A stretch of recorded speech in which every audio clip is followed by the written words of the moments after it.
You can see that once all of this is scheduled, you no longer have to think about what you need to be doing. Everything just starts to happen naturally, and we've created a rhythm that gives us momentum. Welcome to Learn With Us, brought to you by 303andU. We are a team of 4 non-financial advisors who are exploring a revolutionary new financial approach that goes beyond money to prioritize your emotional, mental, and spiritual well-being. Through weekly meetings and engaging podcasts, we strive to help you improve all aspects of your well-being as well as ours. Come join us on this journey of growth and self-improvement because at 303andU, we believe true wealth extends beyond dollars and cents. Happy learning! Hello everybody and welcome back to Learn With Us, brought to you by 303andU. Today we're going over The Compound Effect by Darren Hardy. The book has started out with our choices, which compound into our habits, and now has led us into the momentum of all that and how the momentum can be used for success. We're going to start off with a little quote from our man Newton. It's from Newton's first law. It's just the law of inertia. It says that objects at rest tend to stay at rest unless acted on by an outside force. Objects in motion tend to stay in motion unless something stops their momentum. Put another way, couch potatoes tend to stay couch potatoes. Achievers, people who get into a successful rhythm, continue busting their butts and end up achieving more and more. You really can't say it any better than that. It's you either stay on the couch and that's where you're going to be, or if you're up at least trying, there's a chance for momentum to take off and you're going to be doing your goal before you know it. It says, do you ever wonder why successful people tend to get more successful and the rich get richer and the happy get happier and the lucky get luckier? It's because they've got momentum, and when it rains, it pours. Oh, so that's why the poor get poorer. Compound effect is always working. Negative habits or positive, when left unchecked, can build up steam and send you into a tailspin of unlucky. That's why the poor stay poor. And then if you don't have good habits, or not habits, but good routine, like he was saying, then you instantly fall back into the bad habits or choices that we were making before. So this routine is now, it's really everything. Because it all just compounds. So we keep talking about momentum, but what's the best way to start building it? Well, in the book, there's 5 steps. It says, number 1 is making new choices based on your goals and core values. Number 2 is putting those choices to work through new positive behavior. Number 3 is repeating those healthy actions long enough to establish new habits. Number 4 is building routines and rhythms into your daily disciplines. And number 5 is staying consistent over a long enough period of time. And then it says, bang, you've got momentum. Taking your time. I know we hit it every week, but it's the most important one because instant gratification is the worst way to live in life. And it's the way we've been trained lately. We need to break that horrible curse. I like the book. It says to create profitable and effective routines, you must first decide what behaviors and habits you want to implement. Take a moment to review your goals from Chapter 3, as well as the behaviors you want to add and subtract. For the new people, go back to the last podcast. Once you establish, say, a morning routine, I want you to consider it cast in concrete until further notice.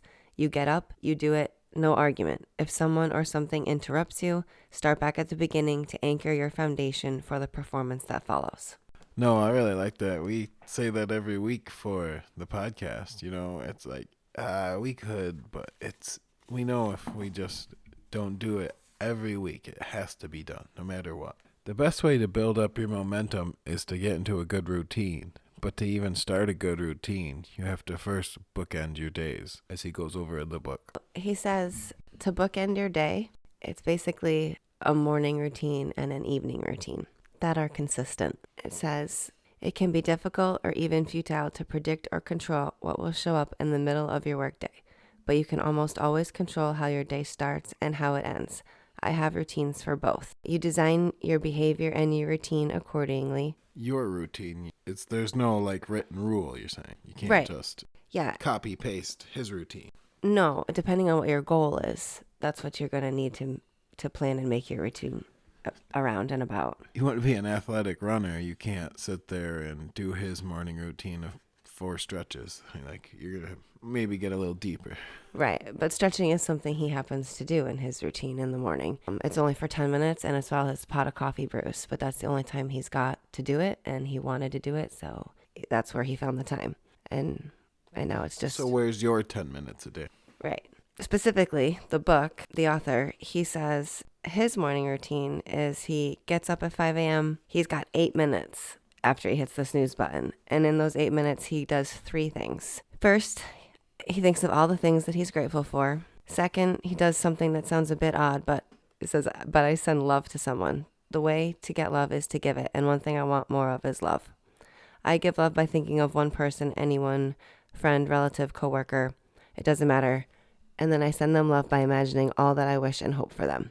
Some would call this a blessing or a prayer. I call it a mental love letter. And then third, he thinks about his number one goal and decides which 3 things he's going to do on this day to move closer toward reaching it. I like that because it's the daily goal, which I think everyone needs. You always need a major goal, like that's to get out of debt, but you need a minor goal. So how am I going to get out of debt today? Well, if I earn $100, I could get rid of that one debt that's been haunting me. So that would be your minor goal. And as you earn $20 every day, you start crossing it off. Stuff like that, where you're still working towards the major, but little minor ones every day. And I know it's at the end, but he says he transfers them at night to the next day, and I found that really cool. Yeah, to continue with his routine. So once he gets up, he makes his coffee, he does his 10-minute stretches. Then he gets a half an hour to sit and enjoy himself while listening to something positive and instructional. He doesn't fill his brain with garbage or nonsense or social media that isn't important. And then he has a calibration appointment, which is 15 minutes where he goes over what he's actually going to get done for the day. What are the 3, if I can only get 3 things done today, what would they be? That's a good number. I would say 5, but maybe he's obviously been doing it a lot longer, so the 3 seems to be even more accomplishable because 5 might get you overwhelmed. And then he says he checks his email, and then he pretty much starts his day. And I like the end. It says, the rest of the day can take a million different shapes, but as long as I go through my morning routine, a majority of the key disciplines I need to be practicing are taken care of, and I'm properly grounded and prepared to perform at a much higher level than if I started each day erratically or worse with a set of bad habits. It makes me think of those people that show up to work. They're like literally 2 minutes late, but they're still 20 minutes late mentally. You know that they're not at work. They haven't even walked through that door. Their shoes aren't even on. They got 2 pairs of shoes. One in, it's like, it's just the job I do. You have to have work shoes. But it's just the point that they're not there yet. They're still at home. That's what I thought of when he was reading it.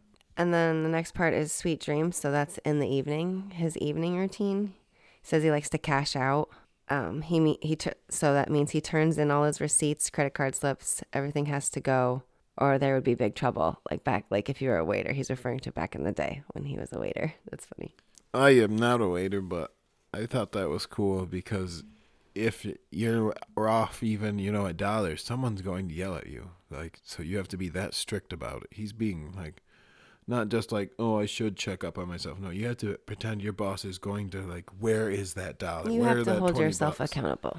And yeah, you are the boss. For what you say you're going to do. If you say you're going to get this done today, then you need to get it done. And if not, then you need to evaluate why. And that's where he says, compare your plan for the day and how did it go? And what do you need to carry over to tomorrow's plan? What else needs to be added based on what showed up throughout the day? What's no longer important? Are there new ideas? Things happen throughout the day and things change all the time. It made me think of when we were watching that farm show. He's he just wants to go out and do something, and then, oh no, the goat's escaped, so now he's got to work on the fence. So it just stuff like that every day. He just keeps writing the list and endless. It says, finally, I like to read at least 10 pages of an inspirational book before going to sleep. I know the mind continues to process the last information consumed before bedtime, so I want to focus my attention on something constructive and helpful in making progress with my goals and ambitions. That's it. All hell can break loose throughout the day, but because I control the bookends, I know I'm always going to start and finish strong. These routines get very stale, I guess is the best way to put it. Repetitive.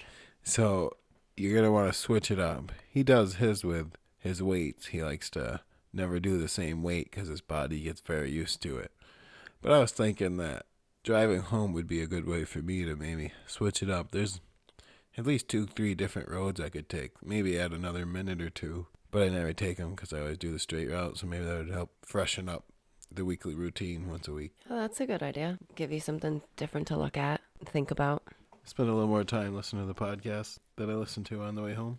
Next in the book, he says, once your daily disciplines have become a routine, you then want the succession of those steps to create a rhythm. And I like how he describes the rhythm. He says it's like the wheels of a steam locomotive. At a standstill, it takes very little to keep it from moving forward. A 1-inch block of wood placed under the front wheel will do the job. It takes an incredible amount of steam to get the pistons to move and cause a series of connections that get the wheels to budge. It's a slow process, but once the train starts rolling, the wheels get into a rhythm. If the pressure remains consistent, the train gains momentum. And watch out, at 55 miles an hour, that train can crash through a 5-foot steel-reinforced concrete wall and keep on going. If you envision your success as an unstoppable locomotive, it may help you stay enthusiastic about getting into your own rhythm. That's amazing. You'd think, what do they have to use to stop something that powerful? They don't even need a brake or nothing. It's just its own weight. But then once they get it moving, it also doesn't really take that much. They're just barely keeping it running. The only time that really sucks is getting it up and going. That's your business, your weight loss, your any goal is going to be horrible on the way. But once it's up and running, it'll be nothing. He continues on to say that along with his daily rhythms, he also plans ahead. He refers to the intimacy of his marriage. And with that, here's how it works. Every Friday night is date night. And him and his wife go out and do something special together. Both their cell phones go off at 6 p.m. with an alarm. And that's it. No matter what, like, date night is on. He does make a point that it does sound cliche to be like, it's time for date night, you have to do it. But it's the only way to guarantee that you'll ever do it is to be that strict about it. Yeah, because he says maybe you've noticed that even when something is a high priority for you, if it isn't scheduled on your calendar, sometimes it doesn't happen, which I get that. No, I always was someone to make fun of that. We both have before, and I kind of, now I'm like, oh, I get the idea. It makes a lot more sense. Yeah, and like, not even to be like personal right now, but we have been trying to have plans every Sunday night for how long? And we, for some reason or another, something just seems to keep coming up and we haven't been able to follow through with them, whether it's on us or the other people or whatnot. Life, but it's not like we have it written in our schedule. This is the time we're going to do this. Right. So I see why. And in the past, we have had things scheduled for podcast meetings and whatnot, and we did stick to it. So it sounds like you shouldn't need to schedule it in, but even the littlest things need to be you kind of do. Accounted for. I feel like he does say that a lot. Yeah. Because then he puts Saturdays are his family day, which means there's no work. That's a huge one. I feel like everyone's always, there's just no time. Well, it's because you don't find it. You can just think about it. Just tell everyone no and stay home. If you don't create these boundaries, one day has a tendency to flow into the next. And unfortunately, the people who get shoved aside are often the most important. I love that part. It was like, it's Saturday because it's the day. Oh, don't call him. He's not going to answer his phone. It's Saturday. Like, it makes it a special. Right. No, I get that. Sunday night, he has R&R, which is relationship review with his wife. I guess he picked it up from relationship experts Linda and Richard Ear. So they are part of a success audio series. He talks about how we start the conversation by telling each other a few good things that we have appreciated about the other during the previous week. It's helpful to start with the good stuff.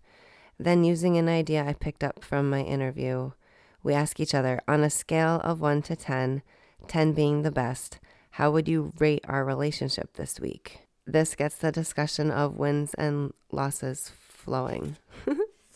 I get the idea of it. It sounds a little too like TV for me. Then we discuss the adjustments that need to be made through this follow-up question. What would it take to make your experience a 10?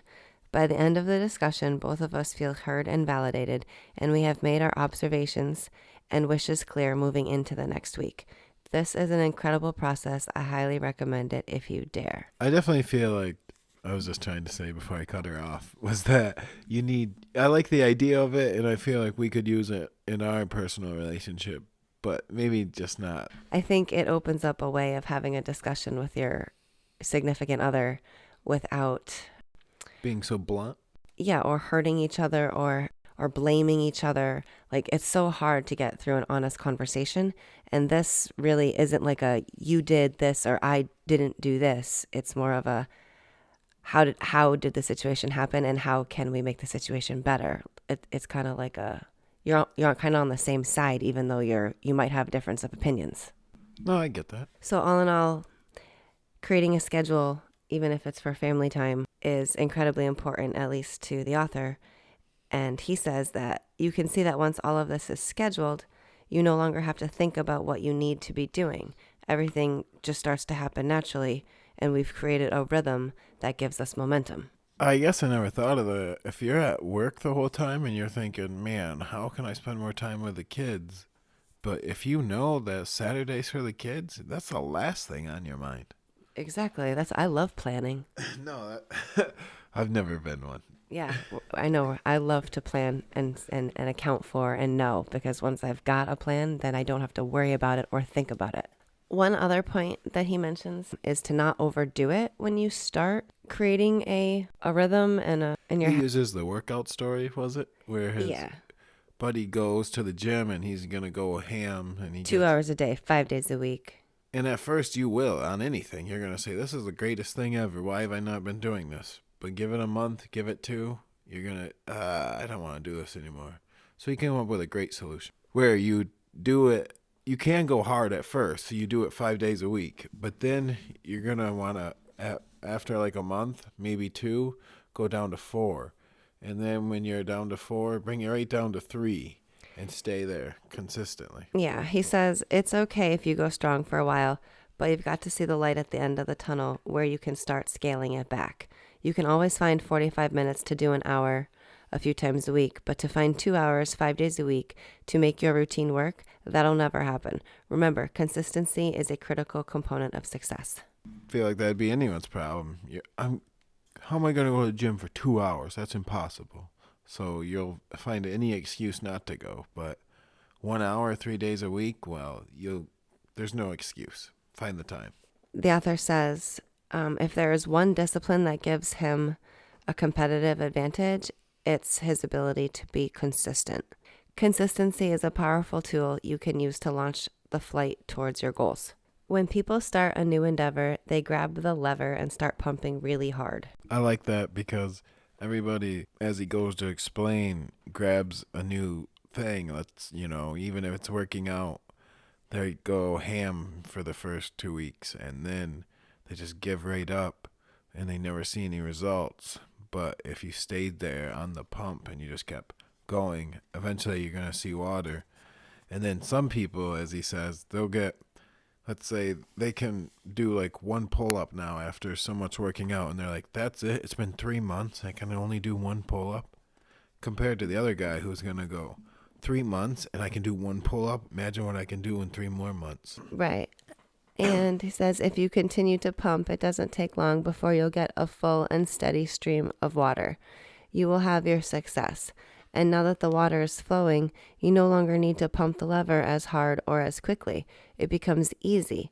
All you have to do is keep the pressure steady and just pump the lever consistently. That's the compound effect. To go with my workout, that's really cool because, you're saying all I have to do is keep up. And once you've been doing it for so long, that weight's going to feel like nothing. But as he goes on to tell us that, or he said before, we need to switch it up every once in a while. But just the idea that you'll be able to do it in no time, a month or 2, and then consistently, and the rest will come. It says, winning the race is all about the pace. Be the tortoise. The person who, given enough time, will beat virtually anybody in any competition as a result of positive habits and behaviors applied consistently. That'll put the mojo into your momentum and keep it there. Making the right choice, holding to right behaviors, practicing perfect habits, staying consistent, and keeping your momentum is easier said than done, especially in the dynamic, constantly changing, and always challenging world that we share with billions of other people. In the next chapter, I will discuss the many influences that most unknowingly can help or hinder your ability to succeed. These influences are persuasive, pervasive, and constant. Learn how to use them, or you might end up losing because of them. Dang, every week he gets me so hooked. I'm like, oh no, I better cheat. I want to see what it is. I think that's all my notes. You got anything else you want to add before we head out? No, that was the end of the chapter, and I think I need to process it. No, it was a lot, and I know we said it in a short amount of time, but there's a lot of meaning behind it. Thank everyone for joining us this week. We'll Hopefully catch you for next week. chapter 5. See you then. Bye. Yeah, next week. Bye. Thank you for joining us this week. We hope you've enjoyed our discussion and found it both informative and entertaining. Please stay connected with us and continue the conversation on our social media. You can follow us on Twitter, Facebook, YouTube, and TikTok. You can also catch us on most podcast platforms and catch up on previous episodes. If you have any suggestions or topics you'd like us to explore in the future, we'd love to hear from you, and you can reach out to us via email at 303nu@gmail.com. Don't forget to leave us a review and share the podcast with your friends and family if you've enjoyed what you've heard. We will be back next week with more engaging topics and insightful conversations. Until then, take care, stay curious, and happy learning.